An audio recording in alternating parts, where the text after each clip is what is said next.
Bismillahirrahmanirrahim.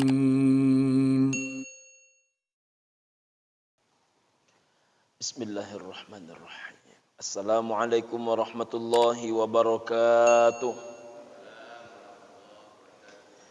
Alhamdulillahi rabbil alamin. Allahumma salli ala sayyidina Muhammadin wa ala alihi wa ashabihi ajma'in wa man tattabi'ahu bi ihsanin ila yaumiddin, amma ba'du.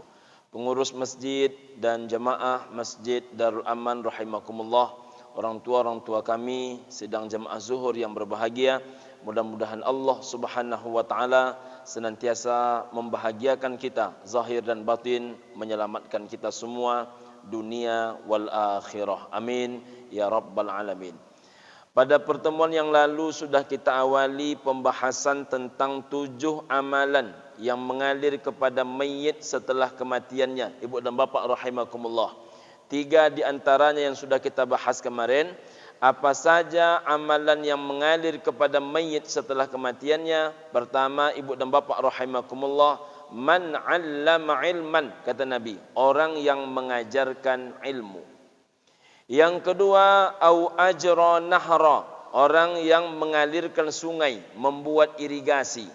Yang ketiga, ibu dan bapa rahimakumullah, adalah au hafara bi'ra, orang yang menggali sumur. 3 inilah yang sudah kita bahas pada pertemuan hari Sabtu yang lalu. Ibu dan bapa rahimakumullah, yang keempat, amalan yang tetap mengalir kepada mayit setelah kematiannya. Orangnya telah mati, amal ibadahnya hidup. Orangnya telah tiada, amal ibadahnya tetap ada. Orangnya boleh sudah masuk ke dalam kubur, tapi amal ibadahnya mengalir kepada dia.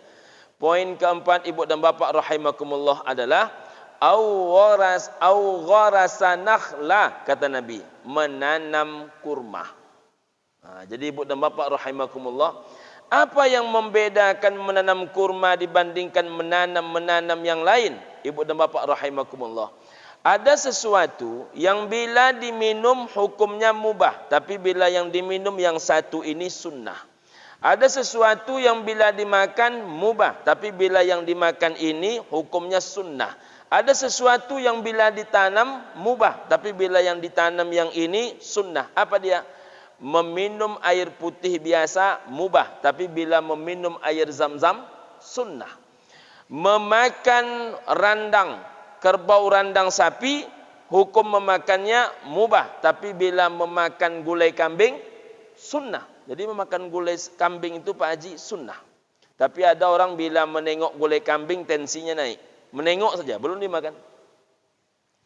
Ibu dan bapa rahimakumullah, ada pula sesuatu yang bila ditanam mubah. Apa contohnya? Mangga Thailand, mangga golek, durian montong lain sebagainya. Ada sesuatu yang bila ditanam itu hukumnya sunnah. Apa di antara yang sunnah bila ditanam? Itulah menanam pohon kurma. Jadi pohon kurma ini bukan urusan dia tidak berbuah ataupun berbuah. Asalkan ditanam pohon kurma itu, menanam pohon kurma pun hukumnya adalah sunnah, berpahala. Mengalir pahalanya kepada kita setelah kematian. Apatah lagi kalau dia berbuah. Dibuatlah oleh pengurus, bekerjasama dengan Pak RW, Pak RT, bekerjasama dengan LPM, Bapak Ibu rahimakumullah, gerakan menanam pohon kurma. Mulai dari depan Jalan Marsan, ibu dan bapa rahimakumullah, sampai ke dalam ditanamlah pohon kurma. Kapan boleh dipetik? Yang boleh memetik hanya 4 orang. Ketua masjid, ketua LPM, Pak RW, Pak RT. Kapan boleh dipetik? Setiap hari Senin dan hari Kamis. Untuk siapa itu dihidangkan? Untuk hamba Allah yang menahan lapar dari terbit fajar hingga terbenam matahari. Di mana dia akan ditawarkan? Ditawarkan di lantai 2 Masjid Darul Aman ketika mereka berbuka puasa. Menanamnya saja sunnah. Dimakan oleh orang yang sedang berpuasa sunnah. Dimakan di waktu yang sunnah. Waktu berbuka itu waktu yang sunnah. Kemudian ibu dan bapak rahimakumullah, mendahulukan juga memakan yang manis, memakan buah kurma juga sunnah, berlipat-lipat yang sunnah, apalagi dia sudah mewakafkan kurma itu di jalan Allah Subhanahu wa taala. Jadi salah satu gerakan yang paling baik dilakukan itu adalah gerakan menanam pohon kurma. Yang kelima, ibu dan bapak rahimakumullah, au bana masjidan, membangun masjid. Kalau bapak ibu sampai ke Masjid An-Nabawi, saya mendoakan mudah-mudahan seluruh jamaah Masjid Darul Aman sampai ke Masjid An-Nabawi semuanya tanpa terkecuali. Amin. Bulan puasa ini salah satunya yang baik kita lakukan adalah berdoa dan mendoakan. Karena wad da'awata mustajabah, doa itu mustajab. Tak ada yang tidak mungkin kalau Allah mengabulkan. Ibu dan bapak rahimakumullah, bapak ibu bila sampai di Masjid An-Nabawi, pintu Masjid An-Nabawi totalnya 42. Tapi yang boleh bebas kita bolak-balik masuk keluar 41 pintu. Sedangkan pintu yang ke-42 yang boleh dimasuki hanya oleh imam. Yang kedua oleh pengawal imam. Yang ketiga oleh jenazah. Jadi pintu itu tempat masuk imam, tempat pengawal imam keluar masuk, pintu 42. Yang kedua tempat jenazah masuk dan keluar, juga pintu 42. Kalau bapak ibu keluar pintu 1 Masjid An-Nabawi, nama pintu 1 itu adalah Babus Salam. Lurus dari pintu Babus Salam, ketemulah pintu gerbang 7. Pintu gerbang 7 namanya Babus Salam. Jadi sama-sama namanya Babus Salam, tapi nomornya beda. Keluar dari pintu gerbang 7, bapak ibu akan bertemu Syari' As-Salam, Jalan As-Salam. Sebelah kanan ada museum, nama museumnya Museum As-Salam. Habis itu lewat sedikit ada tanah kosong sebelah kanan, ada masjid sebelah kiri. Lewat daripada itu hotel sebelah kanan namanya Babus Salam, hotel sebelah kiri namanya Miraj As-Salam. Ibu dan bapak rahimakumullah, antara Museum As-Salam ke hotel Babus Salam, apa itu tanah kosong? Tanah kosong itu adalah pasar yang disebut dan dikenal namanya dengan nama Pasar Kodim. Saya menyampaikan pasar ini agar bapak ibu tidak menyimpulkan Pasar Kodim hanya ada di Jalan Teratai, Sukajadi, Pekanbaru. Jadi Pasar Kodim juga ada di kota Madinah Al-Munawwarah. Sebelah kiri, pas di depan Pasar Kodim, itu ada 3 buah masjid. Masjid yang pertama namanya Masjid Sayyidina Ali bin Abi Thalib. Di belakang Masjid Sayyidina Ali bin Abi Thalib namanya Masjid Sayyidina Abu Bakrin radhiyallahu anhu. Di belakang Masjid Sayyidina Abu Bakar ada lagi masjid namanya Masjid Al-Ghamamah. Apa yang paling menarik ibu dan bapak rahimakumullah? Pertama adalah Masjid Sayyidina Ali bin Abi Thalib. Ali bin Abi Thalib pernah dalam sejarah terungkap bersama Fatimah, bersama 5 orang anaknya, pernah tidak makan selama 3 hari 3 malam. Biasanya orang Arab kalau sudah 3 hari 3 malam tak makan, maka ibu dan bapak rahimakumullah, bagaimana cara mereka mengakalinya? Mereka ambil 2 buah batu itu diikatkan ke perut. Apa ada hubungannya itu dengan lapar? Kata Ustaz Zulhenri Rais, ada. Jadi kalau lapar tingkat tinggi ditempelkan batu maka rasa lapar akan berkurang. Kalau ada bapak-bapak kurang yakin, coba tak makan agak 3 hari 3 malam, ditempelkan batu ke perut, ada tak pengaruhnya? Nanti bisa berbagi pengalaman kita itu.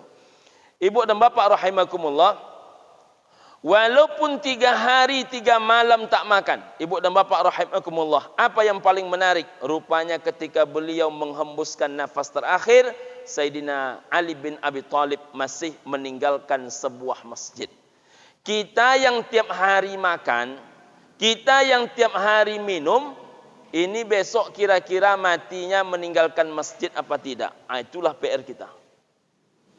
Di belakang Masjid Sayyidina Ali, ibu dan bapak rahimakumullah, namanya Masjid Sayyidina Abu Bakrin, Abu Bakar yang punya. Apa yang paling menarik dalam sejarah hanya Sayyidina Abu Bakar? Salah satunya adalah beliau pernah mewakafkan seluruh hartanya kepada Nabi. Ambillah semua wahai Rasul. Apa kata Nabi? Kalau engkau serahkan semua hartamu kepadaku wahai Abu Bakar, lalu apa yang engkau tinggalkan buat istrimu? Apa yang engkau tinggalkan buat anak-anakmu? Aku masih meninggalkan 2 harta yang paling tinggi nilainya ya Rasul. Ku tinggalkan buat istriku, ku tinggalkan buat anak-anakku. Apa namanya? Allah wa anta ya Rasulullah. Allah dan engkau duhai Rasulullah. Walaupun Abu Bakar As-Siddiq pernah menyerahkan semua hartanya kepada Rasulullah sallallahu alaihi wasallam, rupanya ibu dan bapak rahimakumullah, ketika beliau menghembuskan nafas yang terakhir, beliau juga masih meninggalkan sebuah masjid. Kita yang mohon maaf, jangankan menyerahkan semua harta, Mungkin tidak ada di antara kita ni yang pernah berzakat 50%. Jangankan 50%, 25% pun payah mencarinya. Jangankan 25%, 10% pun tak mudah mendapatkannya. Jangankan 10%, 5% saja langka orang berzakat sebanyak itu. 2,5% saja kadang-kadang masih ada juga yang tidak membayarkannya. Ibu dan bapak rahimakumullah. Apakah dengan begitu berhemat kita mengeluarkan harta di jalan Allah, mati kita besok meninggalkan masjid apa tidak? Orang yang semua hartanya diserahkan kepada Nabi, rupanya matinya juga masih meninggalkan sebuah masjid. Yang keenam, au waratha mushafan, mewariskan mushaf, mewariskan Al-Quran. Saya menghimbau kepada jamaah yang akan berwakaf Al-Quran, carilah Al-Quran yang menarik. Carilah Al-Quran yang mudah dibaca, yang tulisannya besar, enak orang berlama-lama membacanya. Karena saya banyak menengok Pak Ustadz, di masjid-masjid itu orang berwakaf kadang tak nampak tulisannya. Jadi ibu dan bapak rahimakumullah, ada Al-Quran ini kalau kita baca dekat nampak, dibaca jauh tak nampak, namanya rabun jauh. Ada Al-Quran ini bila kita baca dekat tak nampak, bila dibaca jauh dia nampak, berarti rabunnya rabun dekat. Yang persoalan itu adalah kalau dibaca dekat tak nampak, dibaca jauh pun tak nampak. Maka carilah Al-Quran yang besar-besar. Saya ceramah malam kedua di Masjid Nurul Islam KPR Persada Indah di Perawang, ibu dan bapak rahimakumullah. Saya menengok di masjid itu di saf pertama ibu dan bapak bersusun masjid mushaf yang besar. Jadi siapapun yang hendak berlama-lama di masjid, hendak berlama-lama tahajud, sudah disediakan oleh pengurus masjid. Dan saya meyakini ini pasti ada yang mewakafkan. Ada yang mewakafkan ibu dan bapak rahimakumullah. Qurannya besar, tonggaknya pun tinggi, hingga orang berlama-lama membaca Quran dalam solatnya insyaAllah nyaman. Karena membaca Quran dalam solat itu berbeda pahalanya dibandingkan membaca Quran pada waktu yang berbeda. Maka saya menghimbau ibu dan bapak, salah satu Quran yang paling menarik adalah Quran itu lengkap dengan tulisan yang besar. Bukan hanya terjemah perkata. Terjemah perkata itu dah banyak bapak ibu punya. Kalau terjemahan sudah ada di rumah bapak ibu. Tapi Qurannya besar, tulisannya jelas, jarang orang punya. Al-Quran yang asal dipencet dia berbunyi, jarang orang yang punya. Al-Quran yang di dalam itu lengkap dengan sejarah, dengan peta, dengan hadis langsung sekalian, itu jarang orang yang punya. Dan Quran itu ada zaman saat ini. Tidak ada yang tidak ada. Yang terakhir ibu dan bapak rahimakumullah, au taraka waladan, atau engkau meninggalkan anak, kata Nabi. Anak yang macam mana? Anak yang yastaghfiru lahu, mendoakan engkau diampuni oleh Allah Subhanahu wa taala ba'da mautih, setelah kematian. Kita boleh mati, namun anak kita yang masih hidup mendoakan kita mendapatkan ampunan Allah Subhanahu wa taala. Itulah sebenar-benar kekayaan. Mudah-mudahan kita salah satunya tidak menjadi arang habis besi binasa, tidak seperti memagar kelapa condong, batang punya awak tapi buahnya punya orang. Insyaallah anak kita adalah anak-anak yang pandai membalas budi. Budi takkan pernah terbalaskan, tetapi ketika mereka mendoakan kita setelah kematian kita, rasanya terbalaskan segala lelah dan payah kita membesarkan dia. Mudah-mudahan ada kebaikan, ada manfaat. Billahi taufiq wal hidayah. Wassalamualaikum warahmatullahi wabarakatuh. Bismillahirrahmanirrahim.